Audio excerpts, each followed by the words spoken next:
Bonjour à tous amis dégustateurs et donc bienvenue pour les vins de la semaine, enfin non, comme d'hab, hein, c'est du week-end là. Par contre, pas mal de bouteilles ouvertes ce week-end, même s'il fut tranquille.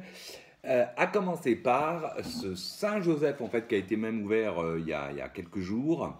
Ce Saint-Joseph 2018, les Serines de Curon. Alors, joli vin, encore clairement un nez assez marqué par l'élevage, avec un côté derrière presque assez capiteux au fur et à mesure de l'ouverture. Donc on est sur le cassis mûr, voire acidulé, voire presque confit. Et puis les notes de poivre, un côté bonbon à la violette, hein, entre le confit et le côté violette, ça donne bonbon à la violette. Et un fond effectivement mocha qui évolue d'ailleurs au fil de l'aération et avec le temps. L'élevage et le boisé se fait de plus en plus fort, de plus en plus marqué avec ses points de caramel. Une bouche capiteuse aujourd'hui, donc assez forte, un peu même alcooleuse. Cassis, par contre, aromatiquement, c'est ce qu'on attend hein, d'un Saint-Jean. Hein, et puis, donc, cassis, le note de poivre, de violette, le fond mocha. Voilà, une finale. Alors, fraîche, non, mais par contre, qui tient un peu sur la puissance et qui a une jolie dynamique. C'est tonique. Voilà. Moi, mon conseil aujourd'hui, c'est probablement de l'attendre parce qu'il faut qu'il s'assagisse, quoi. Voilà, tout simplement. Mais ce sera une très agréable bouteille dans quelques temps.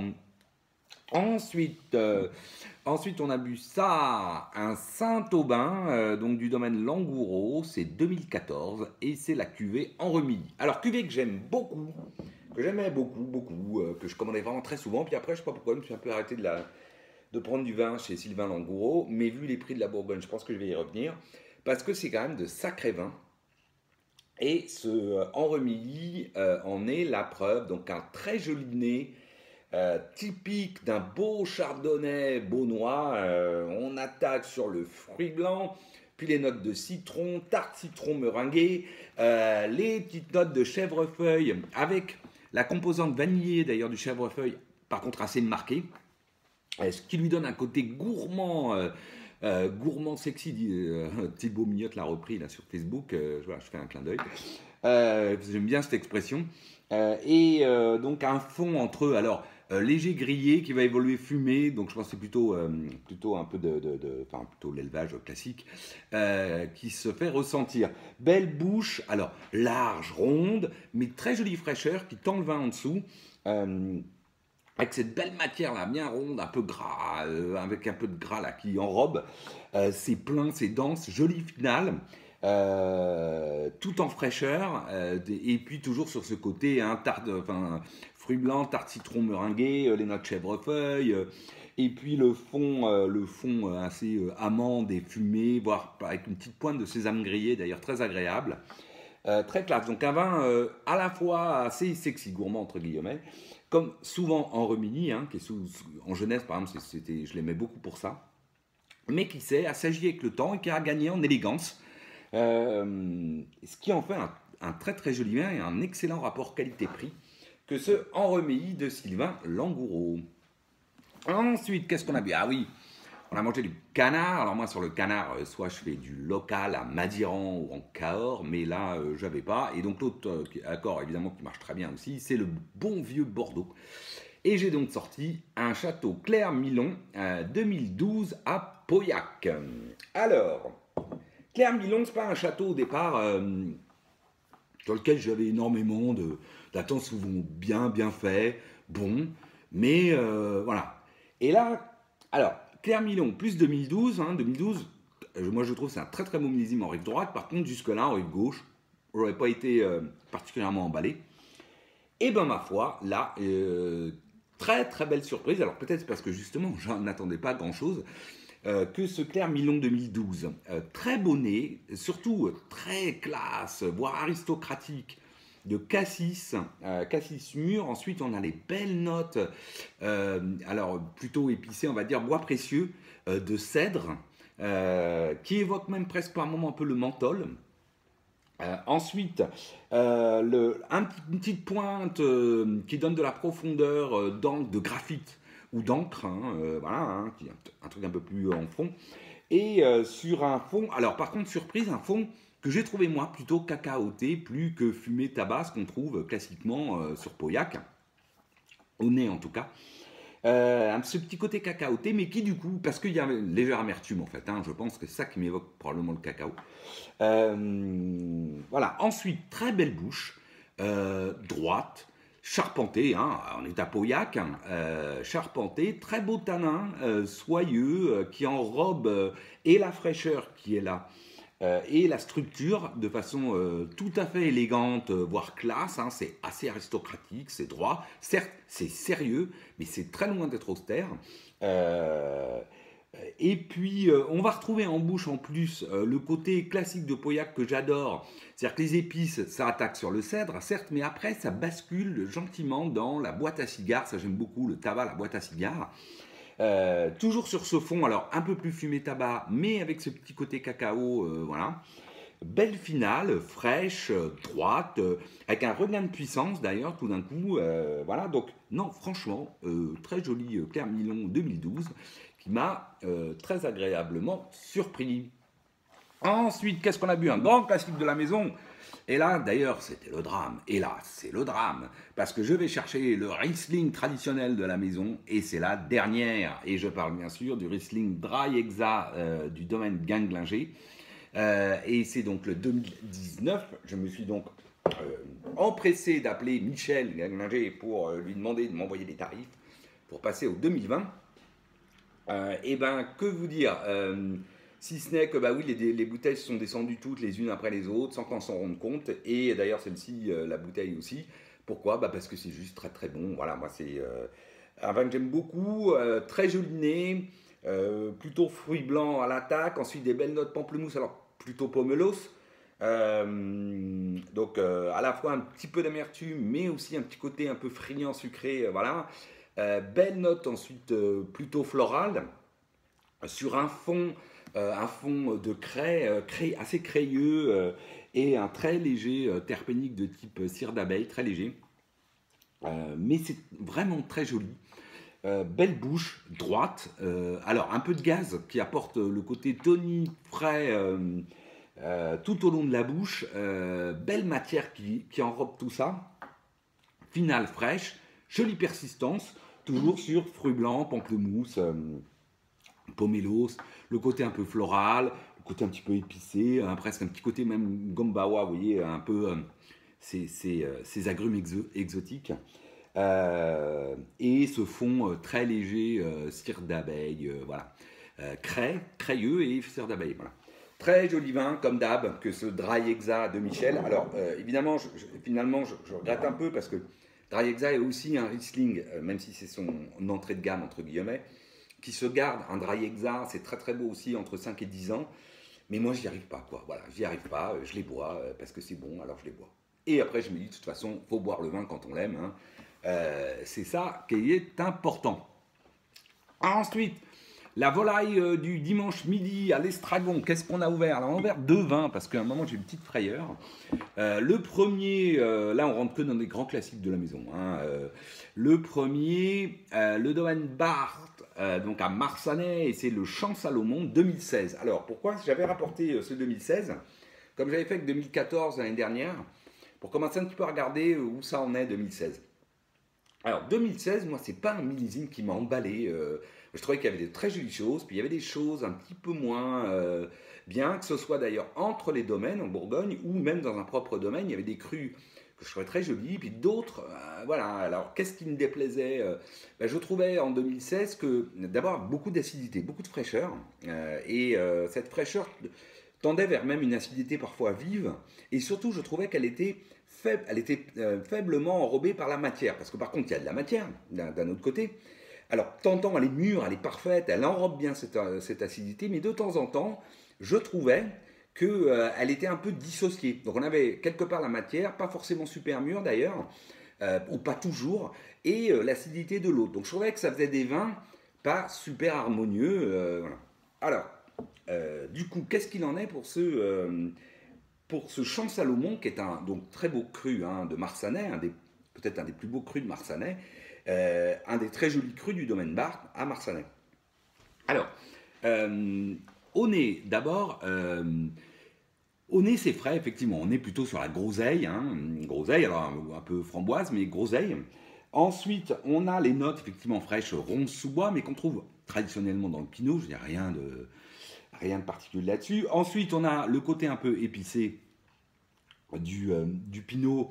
Alors ici, d'ailleurs, qui est entre le patchouli, je dirais, entre le floral patchouli et les épices, je dirais, plus classiques du pinot, de type réglisse. Sur un fond, alors à l'ouverture, un petit peu marqué de réduction, hein, je pense, parce qu'on avait un petit côté grillé d'un côté, chou de l'autre, qui m'a même fait avoir un doute. Le côté chou, je pense, m'a fait avoir un moment un petit doute, mais qui en fait était effectivement, qui s'est dissipé. Et donc, on finit par avoir un fond. Alors, certains vont y trouver un petit peu de mocha. Moi, je le trouve très noyau d'amande, on va dire. Mais effectivement, on pourrait dire caroube, voilà, un terme que j'emploie de temps en temps, qui est à la fois le côté noyau, mais avec ce petit côté un peu presque mocha, voilà. Euh, la belle bouche, c'est là où j'ai été très agréablement surpris. Belle bouche, pourquoi?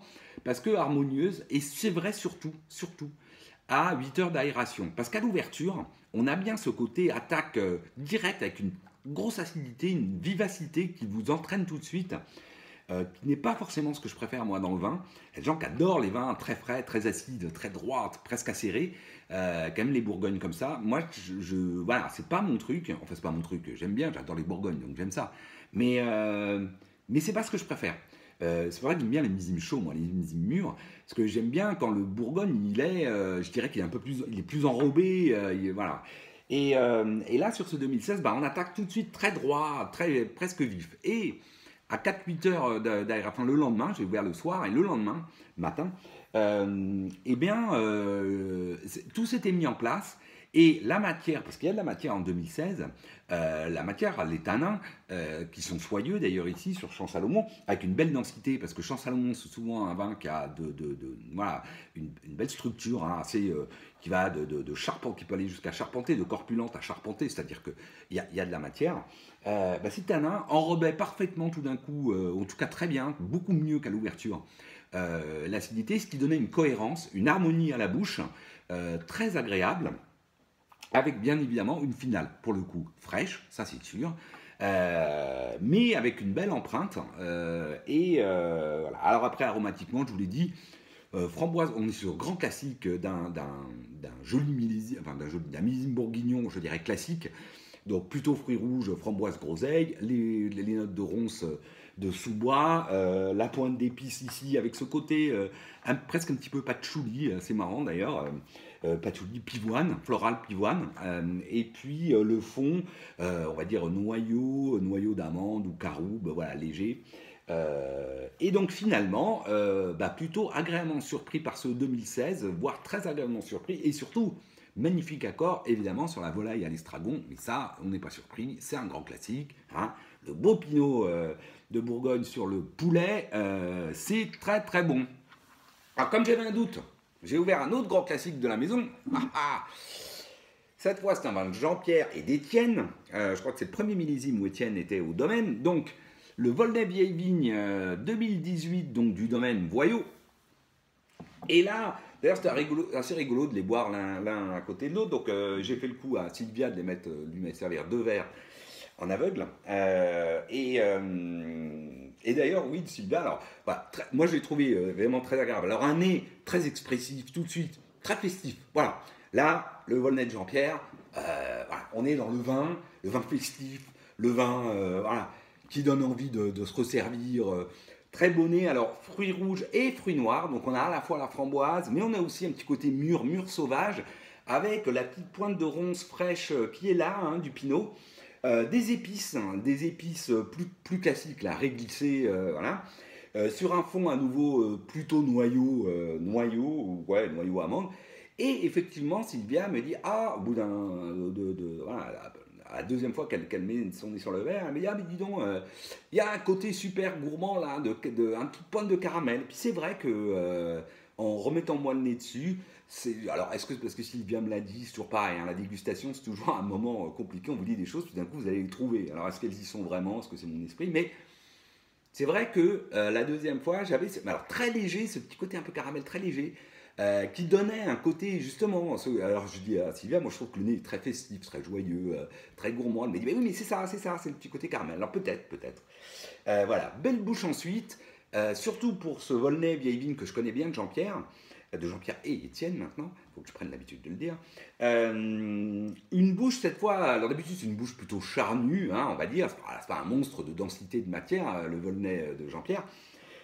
Cette fois on est plutôt corpulent avec une belle densité de tanins soyeux et surtout c'est ample. C'est ample, c'est ça le côté festif un peu. Hein, voilà, c'est ample, beau tanins soyeux qui prennent bien la bouche.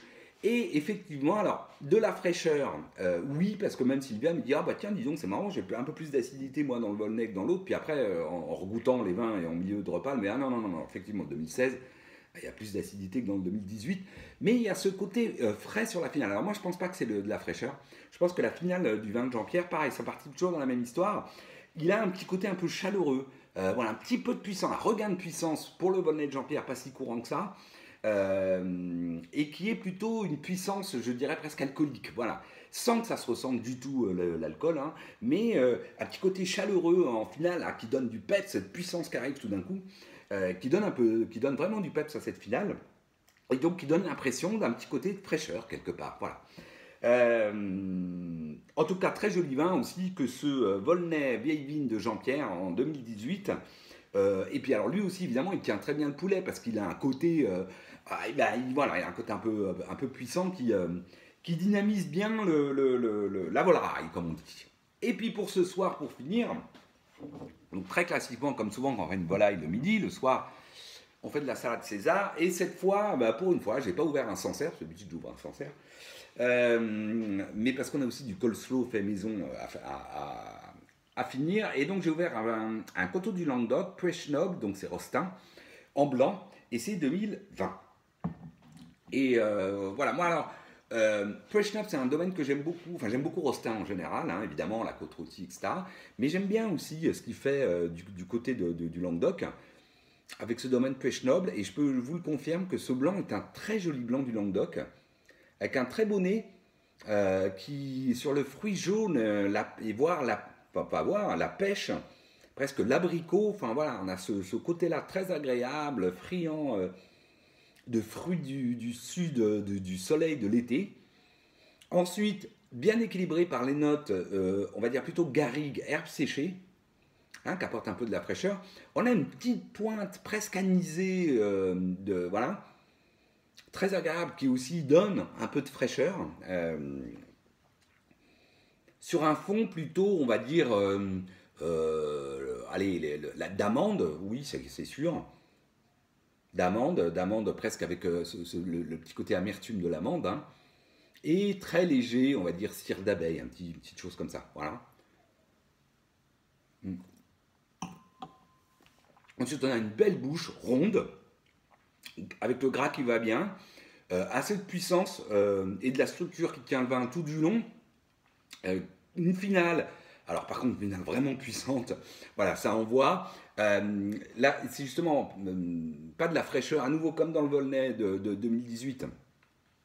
On sent que c'est la puissance qui tient le vin, qui donne un coup de peps. C'est pas vraiment de la fraîcheur, mais du coup, ça tient bien. C'est pas mou.